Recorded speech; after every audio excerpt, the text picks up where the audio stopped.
அஸ்ஸலாமு அலைக்கும் வரஹ்மத்துல்லாஹி வபரகாத்துஹு. அல்லாஹ்வின் நல்லடியார்களே, அல்லாஹு ஹக்கு சுப்ஹானஹு தஆலா அருள்மறையாம் திருமறையிலே குழந்தைகளை நாம் எப்படி வளர்க்க வேண்டும், நமது பிள்ளைகளுக்கு நாம் எப்படிப்பட்ட ஒழுக்கங்களை கற்பிக்க வேண்டும் என்பதை பற்றியெல்லாம் அருள்மறையாம் திருமறையிலே அழகாக நமக்கு சொல்லி காட்டியிருக்கின்றான். கண்மணி நாயகம் ரசூலுல்லாஹி ஸல்லல்லாஹு அலைஹி வஸல்லம் அன்னவர்களும் குழந்தை வளர்ப்பை பற்றி, குழந்தைகளுக்கு நாம் எப்படிப்பட்ட நல்லொழுக்கங்களை கற்றுக் கொடுக்க வேண்டும் என்பதை பற்றியெல்லாம் நமக்கு மத்தியிலே சொல்லி காட்டி சென்றிருப்பதையும் நாம் பார்க்கக்கூடியவர்களாக இருந்து கொண்டிருக்கின்றோம். அன்புக்கினியவர்களே, குழந்தைகளை முதலில் இறைவனிடத்தில் நாம் கேட்கின்ற பொழுதே, குழந்தைகளை இறைவனிடத்தில் நாம் கேட்கின்ற பொழுதே இவ்வாறு கேட்க வேண்டும் என்பதை வல்லர் ரஹ்மான் ஒரு படிப்பனையாக அருள்மறையாம் திருமறையிலே நமக்கு சொல்லி காட்டுகின்றான். ஹுனாலிகதா ஜக்கரியா ரப்பஹு கால ரப்பி ஹப்லி மின் லதுன்க துர்ரியத்தன் தய்யிபத்தன் இன்னக ஸமீஉத் துஆஇ. அருள்மறையாம் திருமறையிலே வல்லர் ரஹ்மான் சொல்கின்றான், ஜக்கரியா அலைஹிஸ்ஸலாத்து வஸ்ஸலாம் அன்னவர்கள் அவ்விடத்தில் தனக்காக தன் இறைவனிடம் பிரார்த்தித்து, என் இறைவனே, உன் புறத்திலிருந்து எனக்கு ஒரு நல்ல சந்ததியை அளிப்பாயாக, நிச்சயமாக நீ பிரார்த்தனையை செவியேற்பவனாக இருக்கின்றாய் என்பதாக இவ்வாறு பிரார்த்தனை செய்தார்கள் என்பதாக நமக்கு படிப்பினையாக காட்டுகின்றார். ஜக்கரியா அலைஹிஸ்ஸலாத்து வஸ்ஸலாம் அன்னவர்கள் எனக்கு ஒரு குழந்தையை கொடு என்பதாக கேட்கவில்லை, தொய்யிபத்தன் நல்ல குழந்தையை எனக்கு கொடு, சிறந்த ஒரு குழந்தையை எனக்கு கொடு என்பதாக இவ்வாறு கேட்டார்கள் என்பதாக வல்லர் ரஹ்மான் நமக்கு சொல்லி காட்டுவதை நாம் பார்க்கின்றோம். அதே போன்றுதான் இப்ராஹிம் அலைஹிஸ்ஸலாத்து வஸ்ஸலாம் அன்னவர்களும் இறைவனிடத்தில் சந்ததியை கேட்கின்ற பொழுது, இறைவா, எனக்கு குழந்தையை கொடுத்து விடு என்பதாக கேட்கவில்லை, சாலிகான குழந்தையை எனக்கு கொடு என்பதாக கேட்டார்கள். சாலிகான நல்ல குழந்தையை எனக்கு கொடு இறைவா என்பதாக இப்ராஹிம் அலைஹிஸ்ஸலாத்து வஸ்ஸலாம் அன்னவர்கள் கேட்டதாக அருள்மறையாம் திருமறையிலே வல்லர் ரஹ்மான் நமக்கு சொல்லி காட்டுகின்றார். எனவே சாலிகான குழந்தைகளை வல்லர் ரஹ்மானிடத்தில் கேட்க வேண்டும். நல்ல குழந்தைகளை எனக்கு கொடு என்பதாக வல்லர் ரஹ்மானிடத்தில் இவ்வாறு கேட்க வேண்டும். பெற்றதற்கு பிறகு அந்த குழந்தையை சாலிகான குழந்தைகளாக, நல்ல குழந்தைகளாக வளர்க்கக்கூடிய பெற்றோர்களாக நாம் இருக்க வேண்டும் என்பதாக இஸ்லாம் நமக்கு சொல்லி காட்டுகின்றது. அல்லாஹ் ரசூலை பற்றி உண்டான செய்திகளை அவர்களுக்கு நாம் எத்தி வைக்கக்கூடியது நமது கடமையாக இருக்கின்றது. உள்ளத்தில் இறை அச்சத்தை அவர்களுக்கு ஏற்படுத்துவது பெற்றோர்களாகிய நமது கடமைகளாக இருக்கின்றது என்பதாக இஸ்லாம் சொல்லி காட்டுகின்றது.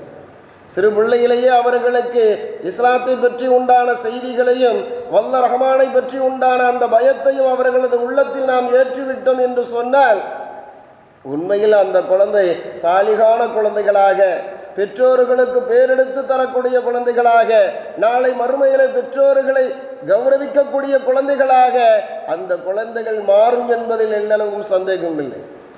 எனவே அன்புக்கினியவர்களை முதலில் இறை அச்சத்தை அதுகளுக்கு கொடுக்க வேண்டும். நமது முன்னோர்களுடைய வாழ்க்கையை எடுத்து பாருங்கள். ஒரு தாய் வீட்டிலே சமையல் செய்து கொண்டிருக்கின்றால், சிறு அறைதான், விறகுகளை வைத்து சமைத்து கொண்டிருக்கின்றால், அருகிலே தனது மகனும் இருந்து கொண்டிருக்கின்றார். சிறு பையன் தனது மகனும் இருந்து கொண்டிருக்கின்றார். அந்த தாய் விறகெடுக்கின்றால் அதனுடைய புகை வீட்டு முழுவதும் பரவுகின்றது. சிறு பையனோ அழுது கொண்டிருக்கின்றார். தாயார் நினைக்கின்றார்கள், மகனுக்கு இந்த புகை கண்ணீரை வரவழைத்து விட்டது, இந்த புகை எனது மகனுக்கு கண்ணீரை வரவழைத்து விட்டது என்பதாக எண்ணிக்கொண்டு, அன்பு மகனே, நான் சமைத்து முடிக்கும் வரை நீ கொஞ்சம் வெளியே சென்று விளையாடு, நீ கொஞ்சம் வெளியே சென்று விளையாடு, பிறகு நீ சமைத்து முடித்ததற்கு வீட்டுக்குள் வா என்பதாக சொல்லி இவ்வாறு சொல்கின்றார்கள். இந்த புகை உனக்கு கண்ணெரிச்சலை கொடுத்து கண்ணீரை வரவழைத்து விட்டது, எனவே நீ வெளியே செல் என்பதாக தாயார் சொல்கின்ற பொழுது அன்புக்கினியவர்களே, அந்த பிள்ளை சொன்னது, அந்த சிறு பிள்ளை சொன்னது, தாயே, புகை மூட்டத்தின் காரணமாக அதனுடைய எரிச்சலின் காரணமாக எனது கண்களிலிருந்து கண்ணீர் வரவில்லை, மாறாக அடுப்பை எரிப்பதற்கு நீங்கள் முதலிலே சுள்ளிகளை வைத்தீர்கள், சிறு சிறு சுள்ளிகளை வைத்தீர்கள்.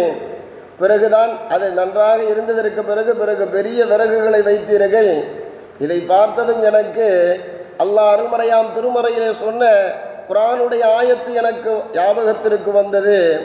நாளை மறுமையிலே நரகத்தின் எரிபொருளாக மனிதர்களும் கற்களும் இருக்கின்றார்கள் என்பதாக வல்ல ரஹ்மான் சொல்லி காட்டியிருக்கின்றானே, அந்த நரகத்தில் இப்பொழுது நீங்கள் எப்படி நன்றாக எரிவதற்கு சுள்ளிகளை வைத்தீர்களோ, அதுபோன்று நரகத்தினுடைய நெருப்பு நன்றாக எரிவதற்கு எங்களை போன்ற சிறு பிள்ளைகளை ஆரம்பத்தில் நரகத்தில் போட்டுவிட்டு பிறகு பெரியவர்களை போடுவார்களோ என்ற அந்த பயம், அந்த அச்சம் எனது உள்ளத்தில் ஏற்பட்டது. அதை நினைத்து நான் கண்ணீர் வடிக்கின்றேன் என்பதாக அன்புக்கினியவர்களே அந்த சிறு குழந்தை சொன்னது என்பதாக சொல்லப்படுகின்றது. அவர்தான் இமாம் ஜாஃபர் சாதிக் ரஹமத்துல்லாஹி அலைஹி அவர்கள். அன்புக்கினியவர்களை சிறு பிள்ளையிலேயே அவர்களுக்கு இப்படிப்பட்ட இறை அச்சத்தை அவர்களது உள்ளத்தில் அவர்களது பெற்றோர்கள் ஏற்றிவிட்டார்கள் என்பதாக நாம் பார்க்கின்றோம். இப்படிதான் நாமும் சிறு பிள்ளையிலேயே நமது குழந்தைகளுக்கு இறை அச்சத்தை ஊட்டக்கூடியவர்களாக, இறை அச்சமுள்ள குழந்தைகளாக நமது குழந்தைகளை வளர்த்தெடுக்க வேண்டும் என்பதாக இஸ்லாம் சொல்லி காட்டுவதை நாம் பார்க்கக்கூடியவர்களாக இருந்து கொண்டிருக்கிறோம். பெருமானா ஸல்லல்லாஹு அலைஹி வஸல்லம் அன்னவர்கள் மெம்பரில் நின்று மக்களுக்கு பயான் செய்து கொண்டிருந்தார்கள். பேரர்கள் இருவரும் வந்து கொண்டிருந்தார்கள். ஹசன் ஹுசைன் ரலியல்லாஹு தஆலா அன்ஹுமா இருவரும் வருகின்றார்கள். அழகான ஆடை அணிந்தவர்களாக, சிவப்பு நிற அழகான ஒரு ஆடை அணிந்தவர்களாக இருவரும் நடந்து வருகின்றார்கள்.